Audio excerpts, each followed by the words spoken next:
Hello दोस्तों, आपका स्वागत है चिल्ड्रन चॉइस एकेडमी में। तो आज के लेक्चर में हम पढ़ने वाले हैं टाइप्स ऑफ एंगल। तो चलिए फिर देखते हैं टाइप्स ऑफ एंगल कितने टाइप के होते हैं। सबसे पहले आपको ये पता होना चाहिए जनरली जो होते हैं 6 टाइप के होते हैं। नाम क्या क्या होता है? Acute angle, right angle, obtuse angle, straight, reflex and complete. तो इनको वन बाय वन डिटेल में पढ़ेंगे, एक एक एंगल को अच्छे से समझेंगे और मेरी गारंटी है कि आपको हर एंगल बहुत अच्छे तरीके से समझ में आ जाएगा और छोटी छोटी जो कन्फ्यूज़न होती है वो भी आपका बिल्कुल दूर हो जाएगा। तो उससे पहले हम ये देखते हैं कि एंगल होता क्या है। तो एंगल क्या होता है? An angle is formed when two ray, ध्यान रखना है, two ray start from the same point. तो एंगल कब बनता है मेरे भाई? जब कोई भी पॉइंट हो, देखो एक पॉइंट में ये लेता हूँ, इससे जब दो रे निकलता है, जैसे एक रे इधर गया दूसरा रे ऊपर गया, तो इन दो एक पॉइंट से जब दो रे निकलता है तो उसके बीच में जो बनता है वो क्या बनता है? एंगल बनता है। तो इसके बीच में क्या बनता है मेरे भाई? तो एंगल बनता है। बहुत आसान सी बात। अब यहाँ पे ध्यान ये रखना है, इस पॉइंट को क्या बोलते हैं? जहाँ से रे निकल रहा है उस पॉइंट को हम क्या बोलते हैं? तो इस पॉइंट को जो बोला जाता है, इस पॉइंट को बोला जाता है वर्टेक्स। और इस रे को क्या बोलते हैं? इस रे को हम बोलते हैं साइड बोलते हैं। आई होप कि आपको इतना सा तो समझ में आ गया होगा कि एंगल कैसे बनता है। तो एंगल कैसे बनता है अगर कोई पूछे तो क्या बोलना कि एंगल हमेशा रे से बनता है, लाइन से नहीं बनता है, ध्यान रखना है। और ये दोनों रे, और मिनिमम कितने रे चाहिए इसको बनाने के लिए? मिनिमम 2 रे होना चाहिए। एक रे से कभी एंगल फॉर्म नहीं होगा। और साथ के साथ ये दोनों रे कहाँ से निकलना चाहिए? एक सेम पॉइंट से निकलना चाहिए। और उस पॉइंट को क्या बोलते हैं? उस पॉइंट को वर्टेक्स बोलते हैं। और दोनों रे का यहाँ पे क्या नाम हो जाता है? दोनों रे का जो नाम होता है उसे हम आर्म या साइड बोलते हैं। और सबसे खास बात आपको ये पता होना चाहिए कि एंगल का जो सिंबॉलिक फॉर्म होता है वो ऐसा होता है कुछ। इसे हम क्या बोलते हैं? एंगल का सिंबल। जैसे पाई अगर मैं बोलूँ तो आप ऐसे लिखते हो, ऑटोमेटिक आपके दिमाग में आ जाता है। उसी टाइप से जो एंगल का सिंबल होता है वो ये होता है। तो चलिए फिर अब यहाँ पे देखते हैं कि एंगल का नाम कैसे लिखते हैं, नेमिंग ऑफ एंगल। तो बच्चों को यहाँ पे बहुत ही ज़्यादा कन्फ्यूज़न होता है नाम लिखने में। ख़ास तौर पे उसे सब चीज़ आता है, जानता है, लेकिन उसे नाम लिखना बहुत दिक्कत होता है। लेकिन मेरी गारंटी है अभी के बाद से आपको नाम लिखने में थोड़ा भी दिक्कत नहीं होगा। पहले ये जान लेते हैं कि किसी भी एंगल का नाम कितने तरीके से लिख सकते हैं। तो किसी भी एंगल का जो नाम जो है उसको हम 3 तरीके से लिख सकते हैं। जैसे ये देखो, मैं एक एंगल लिया हूँ, यहाँ पे आप देखोगे तो एंगल बना हुआ है, एक कॉमन पॉइंट, उससे 2 रे निकला है, तो ये एंगल बना। तो इसका मैं आपको नाम लिख कर सिखाता हूँ। जैसे यहाँ पे देखो, सबसे पहले आपको नाम लिखने के लिए सबसे पहले एंगल का सिंबल यूज करेंगे। सबसे पहला ये चीज़ तो बिल्कुल आपको नहीं बोलना है। सबसे पहले एंगल का सिंबल लिखेंगे, उसके बाद कहीं से भी स्टार्ट करना, बी से नहीं, कि या तो इस साइड से या तो इस साइड से, दोनों में से कोई एक साइड से आप स्टार्ट करो। जैसे मैं यहाँ से स्टार्ट करता हूँ, ए से मैं पकड़ता हूँ, तो आप यहाँ पर रेगुलर मैनर में देखो, ए के बाद क्या आ रहा है? बी, उसके बाद क्या आ रहा है? सी। तो सबसे पहले मैंने यहाँ पे ए लिखा, फिर बी लिखा और फिर सी लिखा। तो ये आपका हो गया इस एंगल का नेमिंग। तो इसी को मैं दूसरे तरीके से लिख सकता हूँ। जैसे देखो, अभी ध्यान अच्छे से समझना, अगर मैं यहाँ पे सबसे पहले एंगल का सिंबल दिया, इस बार मैं इधर से लिखूंगा नाम, तो मैं यहाँ सी से स्टार्ट करूंगा और मैं रेगुलर मैनर में जाऊंगा। तो सबसे पहले सी है, उसके बाद क्या आया मेरे भाई? बी, उसके बाद क्या आया? ए आया। तो इस तरीके से भी आप इस एंगल का नाम लिख सकते हो। इसमें देखो खास बात जानने की क्या है कि जो यहाँ पे देखो एंगल कहाँ पे, ये वाला एंगल यहाँ पे बनी हुई है, इसके जस्ट साइड में देखो, इसके साथ, इसके पॉइंट में कौन सा पॉइंट है? यहाँ पे इसके साथ जो है बी है। तो हमेशा देखो यहाँ पे बी आ रहा है बीच में और यहाँ पे बी आ रहा है बीच में। इसका मतलब ये कि कभी भी आपको एंगल का नाम लिखना हो तो जहाँ पे एंगल बना हुआ होगा उस लेटर को हमेशा आप बीच में लिखेंगे, उसे आप साइड में नहीं लिखेंगे, नहीं तो आपका नेमिंग गलत हो जाएगा। तो ये तो पहला तरीका हुआ। अब दूसरा तरीका देखो, इसी एंगल का दूसरा तरीका बहुत आसान है। बहुत आसान है कैसे? देखो यहाँ पे एंगल बना हुआ है और इसी जगह देखो यहाँ पे पॉइंट है, इस कौन सा, वहाँ पे कौन सा लेटर लिखा? बी लिखा हुआ है। तो सिंपल सी बात है यार, यहाँ पे एंगल का सिंबल दो और यहाँ पे बी लिख दो। तो ये आपका हो गया दूसरा तरीका। तो तीसरा तरीका तो और भी आसान है यार। देखो ये आपका क्या है, ये तो आपको वेरिएबल फॉर्म में लिखो, लेकिन यहाँ पे हमने 1 लिख रखा है। तो 1 लिखकर जो भी यहाँ पे देखो एंगल के साथ क्या लिखा हुआ है, जो भी लेटर, जो भी कांस्टेंट लिखा हुआ है, मतलब 1 2 3 4 5 6 7 8 9 10 कुछ भी लिखा हुआ है, उसे उठाओ और यहाँ पे लिख दो। तो ये आपका क्या हो गया? एंगल 1। तो किसी भी एंगल का लिखने का जो तरीका होता है वो 3 होता है। या तो आप इस तरीके से लिख सकते हैं, या सिंपल एक लेटर में लिख सकते हैं, या सिंपल इस तरीके से लिख सकते हैं। आई होप कि आपको समझ में आ गया होगा तीनों तरीका। तो मैं आपको छोटा सा होमवर्क देता हूँ। मैं यहाँ पे क्या लिखता हूँ? एक्स लिखता हूँ और यहाँ पे मैं ओ लिखता हूँ और ये मैं यहाँ पे वाई लिखता हूँ। तो मेरी आपसे रिक्वेस्ट है, प्लीज़ आप कमेंट करके बताना, और ये आपके लिए होमवर्क है, इसका मुझे नाम लिख के बताओ। इसका तीनों तरीके आप लिखेंगे कमेंट में, ठीक है भाई? चलो फिर देखो यहाँ पे अब आते हैं मेजरिंग ऑफ एंगल। तो एंगल को मेजर कैसे करते हैं भाई? एंगल को मेजर हमेशा डिग्री में करते हैं। ध्यान रखना है, एंगल को हमेशा मेजर किस में करते हैं? डिग्री में करते हैं। ये देखो ये डिग्री का छोटू मोटू सिंबल है। अगर देखो इसका इसका कहाँ पे महत्व है, अगर मैं यहाँ पे सिर्फ 40 लिख दूँ, अगर क्या लिख दूँ, सिर्फ 40 लिख दूँ, तो चलो 45 लिखता हूँ सिर्फ। अगर मैं सिर्फ 45 लिख दूँ, क्या ये एंगल कहलाएगा? अभी नहीं, ये अभी एंगल नहीं कहलाएगा जब तक कि मैं इसके ऊपर डिग्री नहीं लिख दूं। तो अब ये क्या कहलाएगा? 45 डिग्री। तो ये अब मेरे एंगल के कैटेगरी में आ जाएगा। अगर मैं यहाँ पे 60 लिख दूं, क्या एंगल कहलाएगा? नहीं, जब तक मैं इसमें क्या लगा नहीं दूं, जब तक मैं इसमें डिग्री नहीं लगा दूं, तब तक ये हमारे एंगल की कैटेगरी में नहीं आएगा। आई होप कि आपको डिग्री का महत्व समझ में आ गया होगा। और आपको याद क्या रखना है, ध्यान से देखो, एक रोटेशन में कितने डिग्री बनते हैं मेरे भाई? 360 डिग्री बनते हैं। और एक डिग्री जो होता है वो 60 मिनट के बराबर होता है, और एक मिनट जो होता है वो 60 सेकेंड के बराबर होता है। तो लेकिन आपको यहाँ पे क्या ध्यान रखना है कि जो हम मैथ में जो हम डिनोट करते हैं, मतलब डिग्री को जब हम मिनट में कन्वर्ट करते हैं, तो उसके लिए हम जो सिंबल यूज करते हैं, जैसे देखो डिग्री के लिए है, अगर मैं ऐसे लगाता हूँ डिग्री हो गया। अगर मैं यहाँ पे देखो 60 है, मैं अगर यहाँ पे डिग्री का सिंबल लगाता हूँ, मेरा एंगल हो गया। अगर मैं 60 है, मैं यहाँ पे अगर एक छोटा सा ऐसे ये खींच दूँ, तो ये मेरा क्या कहलाएगा? 60 मिनट हो जाएगा। अगर डिग्री है, देखो 60 है, अगर मैं यहाँ पे दो ऐसे लाइन खींच दूँ, हमारा कहलाएगा 60 सेकेंड। ध्यान ये रखना है कि मिनट को कैसे डिनोट करते हैं और सेकेंड को कैसे डिनोट करते हैं, और डिग्री को मैंने तो आपको करना बता दिया। आते हैं अब टाइप्स ऑफ एंगल में। तो एंगल के टाइप में जो सबसे पहला एंगल पढ़ने वाले हैं एक्यूट एंगल। क्यूट, ध्यान देना, क्यूट क्यूट वर्ड्स में बहुत ही छिपा हुआ है। क्यूट वर्ड में क्या छिपा हुआ है? क्यूट देखो, बच्चे जो होते हैं कितनी क्यूट होते हैं ना, छोटे मोटे बच्चे। और बच्चे क्या बड़े होते हैं? नहीं भाई, बच्चे तो छोटे होते हैं और वो कितने क्यूट होते हैं ना। तो मतलब कि छोटा मोटा बच्चा बहुत क्यूट होता है। तो उससे क्या याद रखना है कि कभी भी एंगल आपका लेस देन, मतलब छोटा, लेस देन 90 डिग्री से कभी भी कम हो, तो उसको हम बोलेंगे एक्यूट एंगल। चलिए डिफिनेशन थोड़ा पढ़ लेते हैं। An angle whose magnitude is more than 0 degree and less than 90 degree. कोई भी ऐसा मैग्नीट्यूड जिसका 0 डिग्री से ज्यादा हो और 90 डिग्री से कम हो, उसको हम क्या बोलेंगे? एक्यूट एंगल बोलेंगे। क्यूट एंगल, क्यूट क्यूट से बच्चा ज्यादा ना, बच्चा छोटू मोटू कुट्टू मुन्नू है ना बच्चा, और बच्चा मतलब छोटा होता है, छोटा क्यूट होता है, मतलब छोटा छोटा जो एंगल होता है उसको मैं क्यूट बोलेंगे। सिंपल से अगर मैं यहाँ पे क्या लिख दूं मेरे भाई, अगर यहाँ पे लिख दूं 60 डिग्री, बिल्कुल देखो 90 से छोटा है ना, तो यहाँ पे एक्यूट हो जाएगा। 45 लिख दूं, 90 डिग्री से छोटा है ना, एक्यूट हो जाएगा। अगर मैं यहाँ पे 90 लिख लूँ, तो क्या ये एक्यूट होगा? नहीं। तो कंडीशन ध्यान रखना, यहाँ पे बच्चे कंफ्यूज कर जाते हैं।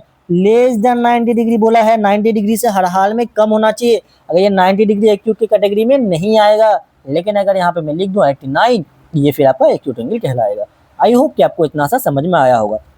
और यहाँ पे एक ध्यान रखना, जब इसका हम रे डायग्राम बनाते हैं, ये कैसा दिखता है? ये सार पे दिखता है, स्मॉल दिखता है। जैसे यहाँ पे देखो, ये मैं सपोज कि मैं 30 डिग्री का बनाता हूँ, 30 नहीं 60 बनाता हूँ। सपोज मैं 60 डिग्री का बनाता हूँ, देखो यहाँ पे ये छोटा सा दिख रहा है और ये सार पे दिख रहा है, मतलब स्मॉल सा दिख रहा है ना। तो बिल्कुल ये हमारा कौन सा रे डायग्राम होगा? किसका? एक्यूट एंगल का। अब आते हैं नेक्स्ट टाइप में। जो नेक्स्ट टाइप है वो है आपका राइट एंगल। तो राइट एंगल तो बहुत आसान है मेरे भाई। राइट एंगल क्या है? An angle whose measure magnitude is 90 degree. ऐसा एंगल जिसका मैग्नीट्यूड कितना होना चाहिए? 90 डिग्री। अगर 90 डिग्री होगा तो वो कैसा एंगल कहलाएगा? वो हमेशा न हमेशा राइट एंगल कहलाएगा। आपको ध्यान रखना, एग्जैक्टली 90 डिग्री। ये बस 90 डिग्री हो सकता है, क्या 91 हो सकता है? नहीं। क्या 89 हो सकता है? नहीं। ये हमेशा न हमेशा, अगर 90 डिग्री कहीं पे हो जाए तो ये हमारा क्या कहलाएगा मेरा भाई? ये हमारा राइट एंगल कहलाएगा। अब लास्ट तक रुकना, मैं लास्ट में आपको कंपाइल करके दूंगा, कंपेरिजन करके बताऊंगा। बिल्कुल आपका कंसेप्ट आज अच्छे तरीके से क्लियर हो जाएगा। अगर आप चैनल पे फर्स्ट टाइम आए हो और आपको वाकई में समझ में आ रहा है, तो आप चैनल को सब्सक्राइब कर सकते हैं। ऐसा वीडियो आपके लिए आता रहेगा और मैं कोशिश करूंगा कि आपका हर एक बेसिक चीज़ पे मैं खास पे वीडियो बनाऊं। और आपको किसी भी टॉपिक पे कन्फ्यूजन होता है, किसी में दिक्कत होती है, मुझे ज़रूर कमेंट करना, ताकि मैं आपका वो कन्फ्यूजन दूर कर सकूँ और मैं उस पर स्पेसिफिक में वीडियो ज़रूर बनाने की कोशिश करूँगा। अब यहाँ पे क्या देखना है आपको? राइट एंगल का रे डायग्राम कैसा होता है? देखो यहाँ पे राइट एंगल का रे डायग्राम कुछ ऐसा होता है। इसमें देखो खास बात ये याद रखना है कि जो राइट एंगल कभी भी इसका जो सिंबल होता है ऐसा दिखेगा। अभी नॉर्मल एंगल मैंने आपको दिखाया था, अभी देखो ये नॉर्मल एंगल ऐसे आपको देखते हो कभी भी। लेकिन अगर यहाँ पे कभी भी ऐसा एंगल आपको नजर आ जाए, इस टाइप से बना हुआ हो जाए, तो ये अपने आप में क्या कहलाता है कि मैं क्या हूँ? मैं राइट एंगल हूँ। मेरा वैल्यू कितना है? मेरा वैल्यू 90 डिग्री है। आप कभी क्वेश्चन सॉल्व करोगे तो आपको वहाँ पे लिख के नहीं देगा कि राइट एंगल है, ना ही वो आपको बताएगा कि 90 डिग्री है। बस आपको क्या कर देगा भाई? आपको बस ये सिंबल दे देगा। तो इस सिंबल से आपको समझना होगा ये आपका 90 डिग्री है और ये आपका राइट एंगल है। तो ये आपको क्वेश्चन सॉल्व करने में ये सिंबल बहुत ज़्यादा हेल्प करता है, बिल्कुल करता होगा। है ना। चलो फिर देखते हैं नेक्स्ट टाइप। तो नेक्स्ट टाइप क्या है, ऑब्ट्यूज एंगल। अब तक तो हमने देख लिया कि 90 से छोटे वाले को क्या कहते हैं, एक्यूट एंगल कहते हैं। एग्जैक्टली 90 डिग्री वाले को क्या कहते हैं, राइट एंगल कहते हैं। अब आते हैं 90 डिग्री से ज्यादा, तो मोर देन 90 डिग्री, अब 90 डिग्री से ज्यादा आते हैं, और लेस देन 180 डिग्री और 180 डिग्री से कम। तो अगर 90 डिग्री से ज्यादा हो, 180 डिग्री से कम हो वैल्यू, मतलब इसके बीच का वैल्यू हो, तो उसको हम क्या बोलेंगे, ऑब्ट्यूज एंगल बोलेंगे। तो ये हमेशा कैसा दिखता है, वाइडर दिखता है इसका रे डायग्राम। जैसे यहाँ पे देखेंगे, मैंने इसका रे डायग्राम बनाने का कोशिश किया है कि सपोज कि मैं इसे मान लेता हूँ 120 डिग्री। अब यहाँ पे देखोगे ये 120 डिग्री 90 डिग्री से ज़्यादा है और 180 से कम है, तो ये आपका कौन सा एंगल कहलाएगा मेरे भाई, ये आपका ऑब्ट्यूज एंगल कहलाएगा। अगर मैं लिख दूँ यहाँ पे 135, तो ये कौन सा एंगल कहलाएगा मेरे भाई, जल्दी से बोलो यार, ऑब्ट्यूज एंगल। अगर यहाँ पे लिख दूँ 181, तो ये आपका क्या ऑब्ट्यूज एंगल कैटेगरी में आएगा, नहीं नहीं, क्योंकि देखो यहाँ पे 90 डिग्री से ज्यादा हो गया है। कंडीशन क्या है कि 90 डिग्री से, सॉरी 180 डिग्री से ज्यादा हो गया है। कंडीशन क्या है कि 180 से कम होना चाहिए, लेकिन यहाँ तो 181 कर दियो भाई, तो ये आपका ऑब्ट्यूज एंगल के कैटेगरी में नहीं आएगा। अगर मैं यहाँ पे लिख दूं क्या 179 डिग्री, क्या ये आपका ऑब्ट्यूज एंगल होगा, बिल्कुल ये आपका ऑब्ट्यूज एंगल होगा, क्योंकि ये देखो 90 डिग्री से ज्यादा है और 180 डिग्री से कम है। मोर और लेस वाले वर्ड को आप खास तौर पे ध्यान देना कि मोर कहाँ पे है, लेस कहाँ पे है, इस पे ध्यान देना अच्छे से। आते हैं नेक्स्ट टाइप। तो नेक्स्ट टाइप देखो स्ट्रेट एंगल, ये भी बहुत आसान सा यार। जैसे आपका आपने अभी राइट एंगल देखा कि एग्जैक्टली अगर 90 डिग्री हो तो उसको हम क्या बोलते हैं, राइट एंगल कहते हैं। उसी टाइप से अगर एग्जैक्टली आपका क्या हो 180 डिग्री हो, तो उसका जो नाम होता है उसको हम क्या बोलते हैं, स्ट्रेट एंगल बोलते हैं। ये look like straight line, just like straight line की तरह नजर आता है। देखो ये आपका स्ट्रेट लाइन है, वो एक 180 डिग्री अगर हो एग्जैक्ट, वो आपका कहलाता है स्ट्रेट एंगल। आसान सा बात है, इसमें कोई दिक्कत नहीं है। आते हैं नेक्स्ट टाइप रिफ्लेक्स एंगल।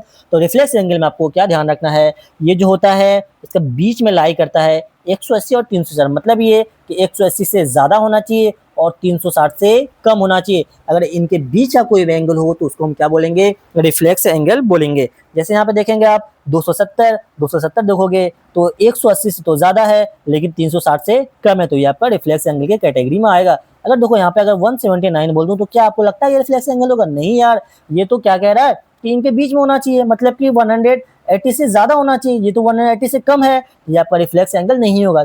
चलो मैं बताता हूँ, अगर मैं यहाँ पे लिख दूं 180 डिग्री, क्या ये रिफ्लेक्स एंगल होगा, नहीं, ये तो मैंने आपको बताया जो 180 डिग्री वाले को क्या कहते हैं मेरे भाई, 180 डिग्री वाले को तो स्ट्रेट एंगल बोलते हैं, तो ये रिफ्लेक्स एंगल भी नहीं होगा। ये कौन सा एंगल होगा, स्ट्रेट एंगल होगा। इसका कुछ रे डायग्राम अगर आप देखोगे, ये हमेशा कुछ ऐसे देखो, एक कॉमन पॉइंट है, एक रे इधर है, दूसरा रे इधर है। आपको पता है ये पूरा घूमने से कितना हो जाएगा, 160 डिग्री होता है। तो ये देखो, ये अगर यहाँ पे सीधा होता तो ये कितना हो जाता है मेरे भाई, सीधा होता तो 180 डिग्री होता है, लेकिन मैं इसे सीधा नहीं, मैं पूरे इसे यहाँ तक मैंने खींच दिया, तो ये आपका क्या हो जाएगा, मतलब 180 से ज्यादा है और 360 से कम है, तो ये आपका कौन सा एंगल कहलाएगा, तो फ्लैक्स एंगल कहलाएगा। आते हैं नेक्स्ट टाइप, और ये है आपका लास्ट टाइप जो है कंप्लीट एंगल। तो कंप्लीट एंगल क्या होता है, an angle whose measure is 90 degree. Simple सी बात है, एग्जैक्ट अगर 360 डिग्री हो जाए तो उसको हम क्या बोलेंगे, कंप्लीट एंगल बोलेंगे। फॉर एग्जांपल देखो यहाँ पे, ये देखो, ये मैंने यहाँ पे क्या खींचा, मैंने स्ट्रेट लाइन खींचा और यहाँ पे मैंने पूरा ऐसे पूरा देखो घुमा, जहां से मैंने स्टार्ट किया मैं वहीं पे लेकर आ गया हूँ, तो यहाँ पर कहलाएगा 360 डिग्री, मतलब कि यहाँ पर कहलाएगा कंप्लीट एंगल। तो चलिए मैं आपको सबको कंपाइल करके एक बार मैं बताता हूँ। देखो मेरे भाई, तो एक्यूट एंगल के बारे में आपको क्या पता होना चाहिए, एक्यूट एंगल जो होता है वो होता है less than 90 degree, less than 90 degree, और आपका लेस देन 90 डिग्री। और राइट एंगल क्या होता है, एग्जैक्ट 90 डिग्री को राइट एंगल बोलेंगे। और ऑब्ट्यूज एंगल किसको बोलेंगे, obtuse angle more than 90 degree. तो मोर देन 90 डिग्री हो तो उसको क्या बोलेंगे, ऑब्ट्यूज एंगल बोलेंगे। स्ट्रेट एंगल क्या बोलेंगे, जो एग्जैक्ट 180 डिग्री का बना हुआ होगा उसे स्ट्रेट एंगल बोलेंगे। रिफ्लेक्स एंगल क्या क्या वो किसको बोलेंगे भाई, जो 180 से ज़्यादा हो और 360 से कम हो तो उसको हम क्या बोलेंगे, रिफ्लेक्स एंगल बोलेंगे। तो यहाँ पे क्या लिख लो, मोर देन 180 डिग्री। और कंप्लीट एंगल क्या बोलेंगे, 360 डिग्री। तो इससे भी आसान तरीके से मैं आपको एक बार कंपाइल करके बताता हूँ, रुक जाओ एक। जैसे यहाँ पे देखो, मैं यहाँ पे एक आपको डायग्राम बना कर दिखाता हूँ। जैसे मैं यहाँ पे क्या लिख रहा हूँ, यहाँ पे मैं लिख रहा हूँ 90 डिग्री, ठीक है भाई, और यहाँ पे क्या लिख रहा हूँ 180 डिग्री, यहाँ पे लिख रहा हूँ 0 डिग्री। ये 0 डिग्री हो गया 90 डिग्री, ये 180 डिग्री, और ये हो गया 360 डिग्री। तो इसे देखो याद कैसे रखना है, अगर ये एग्जैक्ट 0 का तो कोई बात ही नहीं है। देखो अगर ये 0 से 90 के बीच में आए तो इसको कौन सा एंगल बोलते हैं भाई, एक्यूट एंगल। ये कौन सा एंगल कहलाता है, एक्यूट एंगल। और यहाँ पे अगर ये एग्जैक्ट 90 डिग्री ही आ जाए तो इसको कौन सा एंगल बोला था, मैंने आपको बताया था ना अभी। बताओ, अरे जल्दी बोलो, नाम खुद कमेंट में लिखो आप। इसको बोलते हैं हम राइट एंगल। इसको कौन सा एंगल बोलते हैं मेरे भाई? Right angle. अगर ये 90 डिग्री और 180 के बीच की बात आ जाए तो ये आपका कौन सा एंगल कहलाएगा मेरे भाई? ऑब्ट्यूज एंगल कहलाएगा। कौन सा एंगल बोला कहलाएगा? जल्दी बोलो, जल्दी बोलो, ऑब्ट्यूज एंगल। अगर ये एग्जैक्ट 180 डिग्री हो जाए तो इसको कौन सा एंगल बोलते हैं? इसको बोलते हैं फिर से स्ट्रेट एंगल बोलते हैं। समझ में आया ना? कोई दिक्कत हो रहा है तो कमेंट कर लेना, अगर नहीं हो रहा था वो बताना कि समझ में आ गया सर, मजा आ गया। और 180 और 360 के बीच की बात आ जाए, इसको हम क्या बोलेंगे? इसको बोलते हैं हम रिफ्लेक्स एंगल। इसको कौन सा एंगल बोलते हैं भाई मेरे? Reflex angle. और एग्जैक्टली अगर 360 आ जाए तो उसको तो हम क्या बोलते हैं मेरे भाई? उसको बोलते हैं, जल्दी बोलो, अरे नाम लिखो यार, उसको बोलते हैं कंप्लीट एंगल। आई होप कि अब आपको एंगल में कोई भी कंफ्यूजन नहीं होगा। देखो, 0 से 90 के बीच में आ जाए तो एक्यूट एंगल, अगर 90 डिग्री हो जाए तो राइट एंगल, 90 से 180 के बीच में आए तो ऑब्ट्यूज एंगल, अगर एग्जैक्ट 180 डिग्री आ जाए तो स्ट्रेट एंगल, 180 और 360 के बीच में आए तो रिफ्लेक्स एंगल, एग्जैक्ट 360 आए तो कंप्लीट एंगल। आई होप कि अब आपको थोड़ा सा भी कंफ्यूजन नहीं होगा। अगर आपको वीडियो वाकई में अच्छा लगा और आपको समझ में आया तो इसे आप सब्सक्राइब कर लीजिए और अपने दोस्तों से ज़रूर शेयर कीजिए। अगर आप चाहें तो मुझे कनेक्ट कर सकते हैं, मेरा इंस्टा आईडी है AKadir374। और आपको कोई भी दिक्कत हो, कोई भी सजेशन चाहिए, कोई भी परेशानी हो तो आप मुझे व्हाट्सएप पे भी मैसेज कर सकते हो, मैं वहाँ पे भी रिप्लाई करता हूँ। और बेस्ट से तो ये रहेगा कि आप कमेंट कर दिया करें। और आपको वीडियो कैसा लगा प्लीज़ ज़रूर कमेंट करके बताना, ठीक है भाई।